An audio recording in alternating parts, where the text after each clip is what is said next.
Target ahead 2 kilometer. Alert. ನಿಮ್ಮ ಜೀವನದಲ್ಲಿ ಎಷ್ಟು ಪ್ಲಸ್ ಪಾಯಿಂಟ್ ಆಯಿತು ಕೃಷ್ಣಂ ಪ್ರಣಯ ಸಖಿ ಸಿನಿಮಾ? ಕೃಷ್ಣ ಪ್ರಣಯ ಸಖಿ ಇಸ್ ಎವ್ರಿಥಿಂಗ್. ಶರಣ್ಯ ಆಗಿದ್ದೆ, ಶರಣ್ಯ ಶೆಟ್ಟಿ ಆಗಿದ್ದು ಕೃಷ್ಣ ಪ್ರಣಯ ಸಖಿ. ಟಾಲಿವುಡ್ ಜಂಪ್ ಆಗ್ತಾ ಇದ್ದೀರಾ, ಆಪರ್ಚುನಿಟಿ ಬಂದಿದೆ, ಒಂದೊಳ್ಳೆ ಆಫರ್. ಕನ್ನಡ ಸಿನಿಮಾನ ಬಿಟ್ಟು ಬೇರೆ ಸಿನಿಮಾ ಮಾಡಿದ್ರೆ ಅದು ಜಂಪ್ ಅಂತಾರೆ. ಕನ್ನಡಕ್ಕೆ ಮೊದಲನೇ ಆದ್ಯತೆ ಕೊಟ್ಟು ಅದಾದ್ಮೇಲೆ ಪರಭಾಷೆಯಲ್ಲಿ ಎಕ್ಸ್ಟೆಂಡ್ ಮಾಡಬೇಕು ಅಂತ ಅಷ್ಟೇ. ಆ ಕನ್ನಡತಿ ಅನ್ನೋ ಟ್ಯಾಗ್ ಲೈನ್ ನ ಬಿಟ್ಕೊಡೋದು ನನಗೂ ಇಷ್ಟ ಇಲ್ಲ. ಹೇಗಾದ್ರೂ ಸರಿ ಆ ಚಿನ್ನನ ತಗೊಂಡು ಹೋಗ್ಲೇಬೇಕು. Open up to the bold scenes. Cinema ನನ್ನ ಅಪ್ಪ ಅಮ್ಮನ ಪಕ್ಕದಲ್ಲಿ ಕೂತ್ಕೊಂಡು ತೋರ್ಸಂಗಿರ್ಬೇಕು ಅಷ್ಟೇ. ಈಗ ನಾನು ಹಿಂಗ್ ಕೂತಿದಾಗ ಓಕೆ ನಮ್ಮ ಅಪ್ಪ ನೋಡ್ತಾ ಇದಾರೆ ಈ ಸಿನಿಮಾ ಅಂದ್ರೆ ಅವ್ರಿಗೆ ನಾಚಿಕೆ ಆಗಬಾರ್ದು ಅಷ್ಟೇ. ನಮ್ಮ ಕನ್ನಡದ ನಟಿಯರು ಬೇರೆ ಲೆವೆಲ್ಗೆ ಬೆಳೀತಿದ್ದಾರೆ ಅಂತ ಹೇಳಿದ್ರೆ ನಿಜಕ್ಕೂ ಅದು ನಮ್ಮ ಹೆಮ್ಮೆ ಅಂತ ಹೇಳ್ಬೋದು. ನೀವು ಕೃಷ್ಣಂ ಪ್ರಣಯ ಸಖಿ ಸಿನಿಮಾ ಹೋದ ವರ್ಷ ನೋಡಿರ್ತೀರಾ, ಸೂಪರ್ ಡೂಪರ್ ಹಿಟ್ ಆಗಿತ್ತು. ಇನ್ನು ಆ ಸಿನಿಮಾದಲ್ಲಿ ತಾರಾ ಬಳಗ ಕೂಡ ಹಿಟ್ ಆಗಿರುವಂಥದ್ದು. ಸದ್ಯಕ್ಕೆ ಶರಣ್ಯ ಶೆಟ್ಟಿ ಅವರು ಒಂದು ಹಾಡಿನ ಮೂಲಕ ಸೂಪರಾಗಿ ಕಾಣಿಸ್ಕೊಂಡಿದ್ರು. ಅದರಲ್ಲೂ ಎಲ್ರಿಗೂ ಪಡ್ಡೆ ಹುಡುಗರ ಮನಸ್ಸನ್ನ ಕದ್ದಿದ್ರು. ಆ ನಟಿ ಇವತ್ತು ನಮ್ಮೊಟ್ಟಿಗಿದ್ದಾರೆ. ಅದು ಫಾರೆಸ್ಟ್ ಸಿನಿಮಾ ಇನ್ನೇನು ತೆರೆಗೆ ಬರ್ತಿದೆ ಇದೇ ಜನವರಿ 24ರಂದು. ಇದ್ರ ಜೊತೆಗೆ ಒಂದು ಹೊಸ ಅಪ್ಡೇಟ್ ಕೂಡ ಇದೆ, ಅದನ್ನು ಅವರೇ ಹೇಳ್ತಾರೆ. ಶರಣ್ಯ ಅವರೇ, ಹೇಗಿದ್ದೀರಾ? ಚೆನ್ನಾಗಿದ್ದೀನಿ, ನೀವ್ ಹೇಗಿದ್ದೀರಾ? ನಾನು ಆರಾಮ. ಒಂದು ರೀತಿ ಹೆಮ್ಮೆ ಅನಿಸುತ್ತೆ ನಿಮ್ಮ ಬೆಳವಣಿಗೆ ನೋಡ್ತಾ ಇದ್ದರೆ. ಆ ಒಂದು ಕೃಷ್ಣಂ ಪ್ರಣಯ ಸಖಿ ಸಿನಿಮಾ ಇರಬಹುದು, ಅಲ್ಲಿಂದ ಆ ಒಂದು ಜರ್ನಿ ಇರಬಹುದು, ಎಲ್ಲ ಒಂದು ರೀತಿ ನಟಿಯರನ್ನು ತುಂಬ ಇಂಪಾರ್ಟೆನ್ಸ್ ಕೊಡ್ತಾ ಇದ್ದಾರೆ, ಗುರುತಿಸ್ತಾ ಇದ್ದಾರೆ ಅಂದರೆ ಎಷ್ಟು ಹೆಮ್ಮೆ ಆಗುತ್ತೆ ನಿಮಗೆ? ತುಂಬ ಖುಷಿ ಆಗುತ್ತೆ. ಯಾಕಂದರೆ ನಮ್ಮ ಕನ್ನಡ ಇಂಡಸ್ಟ್ರಿ ಇಷ್ಟು ಸಪೋರ್ಟ್ ಮಾಡ್ತಾ ಇದೆ. ಅದರಲ್ಲೂ ಬ್ಯಾಕ್ಗ್ರೌಂಡ್ ಇಲ್ಲ, ಏನೂ ಇಲ್ಲ, ನಾವೇ ಒಂದು ಸ್ವಂತ ಕಾಲಲ್ಲಿ ಬರ್ತಿದ್ದೀವಿ ಅಂತ ಅಂದಾಗ ಪ್ರತಿಯೊಬ್ಬರೂ ತುಂಬ ಸಪೋರ್ಟ್ ಮಾಡಿ ಮನೆ ಮಗಳ ಥರ ಅಕ್ಸೆಪ್ಟ್ ಮಾಡಿದ್ದಾರೆ. ಟೆಕ್ನಿಷಿಯನ್ಸ್ ಆಗಿರ್ಬೋದು, ಜನ ಆಗಿರ್ಬೋದು. ಸೊ ಬ್ಲೆಸ್ಸಿಂಗ್ ಅಂತಲೇ ಹೇಳ್ಬೋದು ಅಷ್ಟೇ. ಈಗ ಫಾರೆಸ್ಟ್ ಈಗಾಗಲೇ ಹಲವು ಮಲ್ಟಿಪ್ಲೆಕ್ಸ್ ಥಿಯೇಟರ್ಗಳಲ್ಲೂ ಸಹ ನಾವು ನೋಡಿದ್ವಿ, ಫಾರೆಸ್ಟ್ ಟ್ರೈಲರ್ನ ಬಿಟ್ಟಿದ್ರು. ಇನ್ನೇನು ಸಿನಿಮಾ ಯಾವ ರೀತಿ ಬೂಮ್ ಮಾಡುತ್ತೆ ಅನ್ನೋಷ್ಟು ಕುತೂಹಲ ಇದೆ. ಯಾವ ರೀತಿ ಹಂಚ್ಕೋತೀರಾ ನಿಮ್ಮ ಪಾತ್ರದ ಬಗ್ಗೆ? ಖುಷಿ ಇದೆ. ಈ ಪಾತ್ರ ಏನಂದರೆ ಈ ಪಾತ್ರದಲ್ಲೂ ಒಂದು ಡ್ರೀಮ್ಗಳು ಎಲ್ಲರಿಗೂ, ಈಗ ಗಂಡು ಮಕ್ಕಳಿಗೆ ನನ್ನ ಡ್ರೀಮ್ ಹುಡುಗಿ ಹಿಂಗಿರ್ಬೇಕು ಅಂತ ಇರುತ್ತಲ್ಲ, ಅದೇ ಥರ ಚಿಕ್ಕಣ್ಣಗೆ ಅಥವಾ ಅನೀಶ್ಗಾಗಿರ್ಬೋದು ಒಂದು ಡ್ರೀಮ್ ಗರ್ಲ್ ಅಂತ ಅವರು ಇಡೀ ಸಿನಿಮಾ ಇದು ಮಾಡ್ತಾ ಇರ್ತಾರೆ. ಸೊ ಅಲ್ಲಿ ಒಂದು ರಿವೀಲ್ ಆಗೋಂಥ ಪಾತ್ರ ನಂದು. So it is very small, ಅಂದರೆ ಒಂದು ಸ್ಪೆಷಲ್ ಅಪಿಯರೆನ್ಸ್. ಆ್ಯಂಡ್ ಅದೊಂದು ಡ್ರೀಮ್ ಗರ್ಲ್ ಅಂತ ಅಂದಾಗ ಅವ್ರಿಗೆ ಆ ಥರದೊಂದು ಕ್ಯಾಸ್ಟಿಂಗ್ ಬೇಕಿತ್ತು. And they approached me. And ಇಡೀ ಟೀಮ್ ನನಗೆ ತುಂಬ ಕ್ಲೋಸ್ ಇದ್ದಂಥ team. So I felt okay, let me do it, because Kannada cinema ಅಂತ ಒಪ್ಕೊಂಡಿದ್ದು. ಸೊ ಚೆನ್ನಾಗಿ ಬಂದಿದೆ ಸಿನಿಮಾ. ನಾನು ನಿಜವಾಗ್ಲೂ ಸಿನಿಮಾ ನೋಡಿಲ್ಲ. ಆ್ಯಂಡ್ ಹಾನೆಸ್ಟಾಗಿ ಹೇಳ್ಬೇಕಂದ್ರೆ ಸಿನಿಮಾ ಸ್ಟೋರಿನೂ ನನಗೆ ಗೊತ್ತಿಲ್ಲ. ಬಿಕಾಸ್ ಈಗ ನನ್ನ ಪೋರ್ಷನ್ ಏನಿತ್ತು 1 or 2 days ನಾನು ಶೂಟ್ ಮಾಡಿಕೊಟ್ಟು ಬಂದೆ, ಒಂದು ಫ್ರೆಂಡ್ಶಿಪ್ಗೋಸ್ಕರ. ಅದು ಬಿಟ್ಟು ಈಗ ಸಿನಿಮಾ ಹೆಂಗಿದೆ, ನಾನು ಬೇರೆ ನನ್ನ ಕೋ ಆರ್ಟಿಸ್ಟಿಗೆ ಕೇಳಿದಾಗ ಗೊತ್ತಾಗಿದೆ ದಟ್ ತುಂಬ ಚೆನ್ನಾಗಿ ಬಂದಿದೆ ಅಂತ. And trailer as an audience ನೋಡಿದಾಗಲೂ I have liked it. So ಥಿಯೇಟ್ರಿಗೆ ಹೋಗಿ ಸಿನಿಮಾ ನೋಡಬೇಕೀಗ ನಾನು. ಸೊ ಈಗ ತಂಡಕ್ಕೆ ಸಪೋರ್ಟ್ ಮಾಡಬೇಕು ಅಂತ ಬಂದೆ. ಎಸ್. ನಿಮ್ಮ ಜೀವನದಲ್ಲಿ ಎಷ್ಟು ಪ್ಲಸ್ ಪಾಯಿಂಟ್ ಆಯಿತು ಕೃಷ್ಣಂ ಪ್ರಣಯ ಸಖಿ ಸಿನಿಮಾ? ಕೃಷ್ಣಂ ಪ್ರಣಯ ಸಖಿ ಸಿನಿಮಾನೇ ಒಂದು ಪ್ಲಸ್ ಪಾಯಿಂಟ್ ಆಗಿದೆ ನನಗೆ. ಸೊ ಎಷ್ಟು ಅಂತ ಹೇಳೋದು ಅಸಾಧ್ಯ. ನನಗೊಂದು ಡಿಫ್ರೆಂಟ್ ಐಡೆಂಟಿಟಿನೇ ತಂದುಕೊಡ್ತು, ನನಗೊಂದು ವಾಯ್ಸ್ ತಂದುಕೊಡ್ತು, ನನಗೊಂದು ಕಾನ್ಫಿಡೆನ್ಸ್ ತಂದುಕೊಡ್ತು. ಕೃಷ್ಣಂ ಪ್ರಣಯ ಸಖಿ ಇಸ್ ಎವ್ರಿಥಿಂಗ್. ಶರಣ್ಯ ಆಗಿದ್ದೆ, ಶರಣ್ಯ ಶೆಟ್ಟಿ ಆಗಿದ್ದು ಕೃಷ್ಣಂ ಪ್ರಣಯ ಸಖಿಯಿಂದ.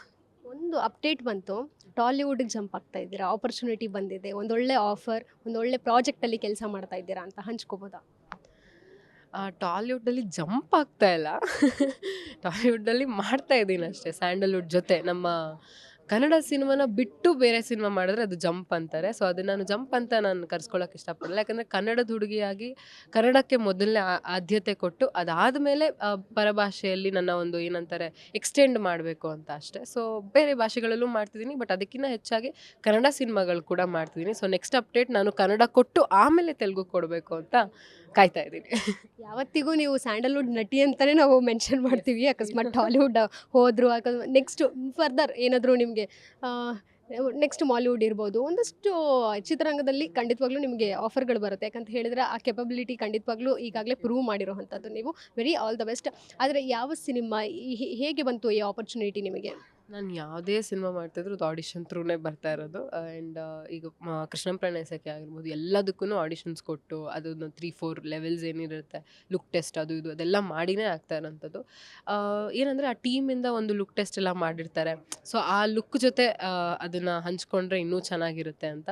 ಸೊ ನನಗೆ ಆ್ಯಕ್ಚುಲಿ ನ್ಯೂಸ್ ನೋಡಿದಾಗ ಐ ವಾಸ್ ಲೈಕ್, ಓ ಇಷ್ಟು ಬೇಗ ಹೆಂಗೆ ಗೊತ್ತಾಗೋಯ್ತು. ನಾನು ಇನ್ನೂ ಸೋಷಿಯಲ್ ಮೀಡಿಯಾದಲ್ಲಿ ಶೇರ್ ಮಾಡಿರಲಿಲ್ಲ, but I was very happy because ಯಾವತ್ತಿದ್ರೂ ಹೇಳಲೇಬೇಕು. ಸೊ ಹಾಗಾಗಿ ಖುಷಿ ಇದೆ. ಆ್ಯಂಡ್ ಆ್ಯಂಡ್ ಅದಕ್ಕಿಂತ ಮುಂಚೆ ಕನ್ನಡ ಸಿನಿಮಾ ಒಂದು ಪ್ಲ್ಯಾನ್ ಆಗ್ತಾ ಇದೆ. ಸೊ ಅದನ್ನು ಆದಷ್ಟು ಬೇಗ ಫಸ್ಟು ಯಾಕಂದರೆ ನೀವು ಹೇಳಿದ್ರಿ ಸ್ಯಾಂಡಲ್ವುಡ್ ನಟಿ ಅಂತ ಮೆನ್ಷನ್ ಮಾಡ್ತೀರಿ ಅಂತ, ಆ ಒಂದು ಜವಾಬ್ದಾರಿ ನನಗೂ ಇದೆ. ಯಾಕಂದರೆ ಆ ಕನ್ನಡತಿ ಅನ್ನೋ ಒಂದು ಟ್ಯಾಗ್ಲೈನ್ನ ಬಿಟ್ಕೊಡೋದು ನನಗೂ ಇಷ್ಟ ಇಲ್ಲ. ಸೊ ಅದನ್ನು ಮುಂಚೆ ಫಸ್ಟು ಕನ್ನಡ ಸಿನಿಮಾ ಅನೌನ್ಸ್ ಮಾಡಿ ಆಮೇಲೆ ತೆಲುಗುದು ಅನೌನ್ಸ್ ಮಾಡ್ತೀನಿ ಅಪ್ಕಮಿಂಗ್ ಇನ್ನೊಂದು 1 or 2 ಮಂತ್ಸಲ್ಲಿ. ನನ್ನ ಟೀಮ್ ಬಗ್ಗೆ ಏನು ಮಾತಾಡೋದು, ಫುಲ್ ವಿತ್ ಪೋಸ್ಟರ್ ನಾನು ಅನೌನ್ಸ್ ಮಾಡಿ ಅತಿ ಶೀಘ್ರ ಜಸ್ಟ್ 1 or 2 ಮಂತ್ಸ್ ಮ್ಯಾಕ್ಸ್. ಎಲ್ಲ ಮುಗಿದಿದೆ, ಕಂಪ್ಲೀಟ್ ಫಾರ್ಮ್ಸ್ ಆಗಿದೆ, ಜಸ್ಟ್ ಬರಬೇಕಷ್ಟೆ. ಅವರು ಯಾವಾಗ ಟೀಮ್ ಇನ್ನೂ ಪ್ಲ್ಯಾನ್ ಮಾಡ್ತಿದ್ದಾರೆ, ಬಿಕಾಸ್ ಆ ಹೀರೋ ಅವ್ರು ಇವ್ರದ್ದು ಎಲ್ಲ ನೋಡ್ಕೊಂಡು ಮಾಡಬೇಕು ಅಂತ. ಒಂದು ಈಗ ಸ್ಕ್ರಿಪ್ಟ್ ಚೂಸ್ ಮಾಡೋದು ನಿಮ್ಮ ಜವಾಬ್ದಾರಿ ಹೆಚ್ಚಾಗುತ್ತೆ ಇನ್ನಷ್ಟು.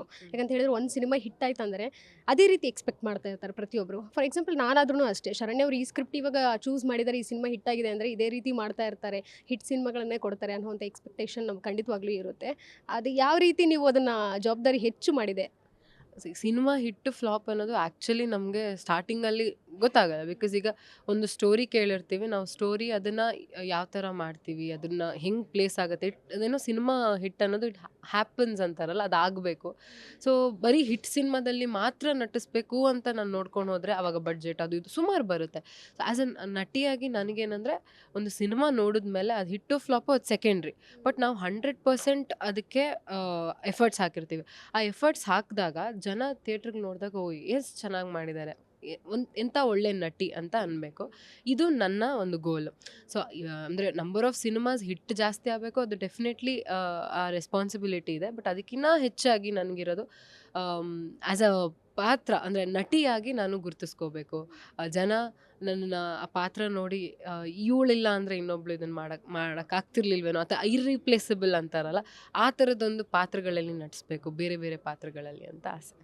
ಈಗ ಫಾರ್ ಎಕ್ಸಾಂಪಲ್ ನಾನು ಜಸ್ಟ್ ಕೇಳ್ತಾ ಇದ್ದೀನಿ, ಅಭಿನಯಕ್ಕೆ ನೀವು ಹೆಚ್ಚು ಒತ್ತು ಕೊಡ್ತೀರಾ ಅಥವಾ ಯಾವುದೋ ಒಂದು ಸಿನಿಮಾದಲ್ಲಿ ಟಾಪ್ ಸ್ಟಾರ್, ಟಾಪ್ ಡೈರೆಕ್ಟರ್ ಒಂದು ಸಾಂಗ್ ಆಫರ್ ಮಾಡ್ತಾರೆ, ಈ ಸಾಂಗಲ್ಲಿ ನೀವು ಬೇಕೇ ಬೇಕು, ನಮ್ಮದು ಈ ಥರ ಎಕ್ಸ್ಪೆಕ್ಟೇಷನ್ಸೇ ಇದೆ, ನೀವಿದ್ರೆ ಸೂಟಬಲ್ ಆಗ್ತೀರಾ ನಮ್ಮ ಸಾಂಗ್ ಅಂತ ಕೇಳಿದಾಗ ನೀವು ಸಾಂಗಿಗೆ ಒಪ್ಕೋತೀರಾ ಅಥವಾ ಅಭಿನಯಕ್ಕೆ ಒಪ್ಕೋತೀರಾ?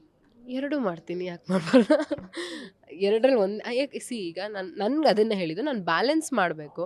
ಈ ಕಡೆ ಹಿಟ್ ಸಿನಿಮಾನೂ ಇರಬೇಕು, ಬಿಕಾಸ್ ನಮ್ಮದು ಮಾರ್ಕೆಟಿಂಗ್ ವ್ಯಾಲ್ಯೂ ಅನ್ನೋದು ತುಂಬ ಇಂಪಾರ್ಟೆಂಟ್ ಆಗುತ್ತೆ. ಸೊ ಹಿಟ್ ಸಿನಿಮಾನೂ ಇರಬೇಕು, ಅದ್ರ ಜೊತೆ ಒಂದು ಆ್ಯಕ್ಟರ್ ಆಗಿ ಅದೊಂದು ಫುಲ್ಫಿಲ್ ಮಾಡೋದಿರುತ್ತಲ್ಲ, ನಮ್ಮ ಒಂದು ಡಿಸೈರ್ನ ಆ ಫುಲ್ಫಿಲ್ ಮಾಡೋವಂಥ ಪಾತ್ರಗಳು ಬೇಕು. ಸೊ ಹಾಗಾಗಿ ಬ್ಯಾಲೆನ್ಸ್ ಮಾಡ್ಕೊಂಡು ಹೋಗಬೇಕು ಅಂತ, ಇದೊಂದು ಮಾಡಿದ್ರೆ ಅದೊಂದು ಆ ಥರ ಬ್ಯಾಲೆನ್ಸ್ ಮಾಡ್ಕೊಂಡು ಹೋಗಬೇಕು ಅಂತಿದ್ದೀನಿ. ಗೊತ್ತಿಲ್ಲ, ಯಾಕಂದ್ರೆ ನನಗೂ ಇದು ಹೊಸ ಎಲ್ಲ ಎಕ್ಸ್ಪೀರಿಯನ್ಸಸ್ಸು, ಹೊಸ ಪ್ರಪಂಚ. ಸೊ ಸ್ಲೋ ಆಗಿ ಅಲ್ಲಿ ಇಲ್ಲಿ ತಪ್ಪುಗಳಾದ್ರೂ ಬಹುಶಃ ಅದನ್ನು ತಿದ್ಕೊಂಡು ಮುಂದೆ ಹೋಗಿ ಒಂದು ಸ್ಟ್ರಾಂಗ್ ಆಗಿ ಒಟ್ಟಿನಲ್ಲಿ ಒಂದು ನಟಿಯಾಗಿ ನಿಲ್ಲಬೇಕು ಅಂತ ಆಸೆ. ಸೊ ಐ ಜಸ್ಟ್ ಪ್ರೇ ಎಲ್ಲ ಚೆನ್ನಾಗಾಗುತ್ತೆ ಅಂತ. ಕೊನೆಯ ಪ್ರಶ್ನೆ, ನಟಿಯಾಗಿ ನೀವು ಪರಭಾಷೆಗೆ ಹೋದರೆ, ಈಗಾಗಲೇ ಹೋಗ್ತಾ ಇದ್ದೀರಾ, ಓಕೆ ಐ ಆಮ್ ಸಾರಿ, ಹೋಗ್ತಾ ಇದ್ದಾರೆ, ಹೆಜ್ಜೆ ಇಟ್ಟುಬಿಟ್ಟಿದ್ದಾರೆ, ಪಾದಾರ್ಪಣೆಯನ್ನು ಮಾಡಿದ್ದಾರೆ, ಯಾವ ರೀತಿ ನೀವೊಂದು ಕಂಡೀಷನ್ಸ್ನ ಅಪ್ಲೈ ಮಾಡ್ತೀರಾ? ಈ ಚಿತ್ರರಂಗಕ್ಕೆ ನಾನು ಹೋಗಿದ್ದೀನಿ, ಸೊ ಇಷ್ಟು ಲಿಮಿಟೇಷನ್ಸ್ ನಂದಿದೆ ಅನ್ನೋದಾದರೆ ನಿಮ್ಮ ಪಾತ್ರಕ್ಕೆ? ಲಿಮಿಟೇಷನ್ಸ್ ಅಂದರೆ ನನಗೆ ಅದೇನೇ ಅವಾಗಲೇ ಏನು ಹೇಳಿದೆ, ಮನೆ ಮಗಳಾಗಿ ಅಕ್ಸೆಪ್ಟ್ ಮಾಡಿದ್ದಾರೆ ಅಂತ, ಆ ವರ್ಡೇ ನಂಗೆ ತುಂಬ ಇಷ್ಟ. ಯಾಕಂದರೆ ಈಗ ಏನೋ ಒಂದು ರೆಸ್ಪಾನ್ಸಿಬಿಲಿಟಿ ಕೊಟ್ಟಿರ್ತಾರೆ, ಈ ನಮ್ಮ ಕನ್ನಡದ ಹುಡುಗಿ ಅದು ಇದು ಅಂತ ಒಂದು ಇರ್ತಾರೆ, ಅದ್ರ ಮೀರಿ ನಾನು ಏನೋ ಹೋಗ್ಬಿಟ್ಟೆ ಅಂತ ಅಂದರೆ ಒಬ್ಬರು 4 ಜನ ಈಗ ಬಿಕಾಸ್ ನನ್ನ ಫ್ಯಾಮಿಲಿ ಫಸ್ಟ್ ಇಂಪಾರ್ಟೆಂಟ್ ನನಗೆ. ಅವರೊಂದು ನಂಬಿಕೆ ಇಟ್ಟು ನನ್ನ ಒಂದು ಚಿತ್ರರಂಗದಲ್ಲಿ ನಿಲ್ಲಿಸಿದ್ದಾರೆ, ಬಿಟ್ಟಿದ್ದಾರೆ, ನನಗೊಂದು ಫ್ರೀಡಮ್ ಕೊಟ್ಟು ಅಂತ ಅಂದರೆ ಫಸ್ಟ್ ಅವ್ರ ಹೆಸರು ಉಳಿಸ್ಬೇಕು.